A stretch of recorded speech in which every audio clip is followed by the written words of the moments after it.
বসন্ত পঞ্চমীর আহ্বানে মেতে উঠল চরকডাঙ্গা সরস্বতী পূজা কমিটি।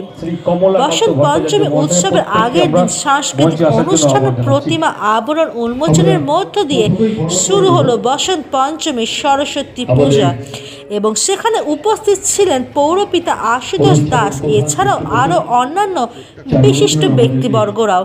উল্লেখ্য যে গান, নাচ ও সাংস্কৃতিক উৎসবের মধ্য দিয়ে তথা সাংস্কৃতিক আলাদা ঐতিহ্যের মধ্য দিয়ে সূচনা হলো এই উক্ত উৎসবের।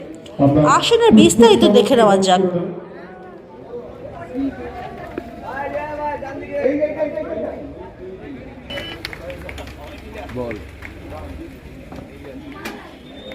আমাদের বালাবুদি রয়েছে প্রত্যেক আমাদের এই অঞ্চলের এবং আমাদের যারা সদস্যরা করছেন, আমাদের অনুষ্ঠানের প্রধান পৃষ্ঠপোষক 35টা পৌরসভার উপকার জনপ্রিয় পৌর প্রতিনিধি মাননীয় শ্রী আশুতোষ দাস অঞ্চলের 35টা পৌর নেতা দীপক মাননীয় সভাপতি কমলাকান্ত ভট্টাচার্য সভাপতি আমরা যখন কমলাকান্ত ভট্টাচার্য একটা খুব মানে আনন্দের দিন, আমরা ওই সময়টা আমরা যারা স্কুলে তো পুজো হতো, পাড়াতেও পুজো করতাম।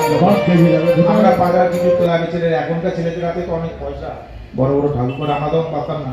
আমাদের ওই মায়ের কিংবা বাবার ধুতি পুতি দিয়ে বাঁশ টাস দিয়ে পুজো করে ঠাকুর এনে আমরা পুজো করতাম, এরকমভাবে পুজো করতাম। তারপরে তো স্কুলে চলে যেতাম, স্কুলের পুজো, কলেজে যখন গেলাম কলেজের পুজো। মানে সরস্বতী পুজো মানে আমাদের কাছে একটা ছাত্র জীবনে একটা আনন্দর ওই একটা দিক, কারণ ওই দিনটা আমরা ফ্রি পেতাম, বাড়ি থেকে বেরোতে পারতাম অনেকক্ষণ। সেই সরস্বতী পুজো আসলে এইসব কথাগুলো মনে পড়ে।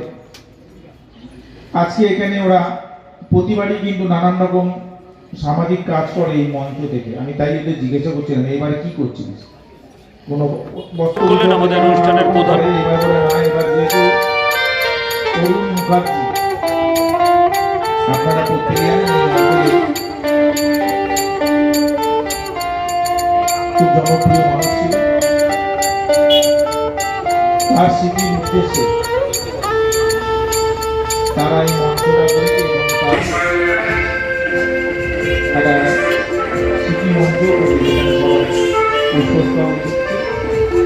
তাই ওরা বললো আজকে আমরা এইখানে কোনো কিছু করতে পারিনি, পরবর্তীকালে আমরা একটা মঞ্চ করে আমরা সামাজিক কাজগুলো যেগুলো করে আসি ক্লাবের পক্ষ থেকে বেঙ্গল রিপাবলিক নিউজ।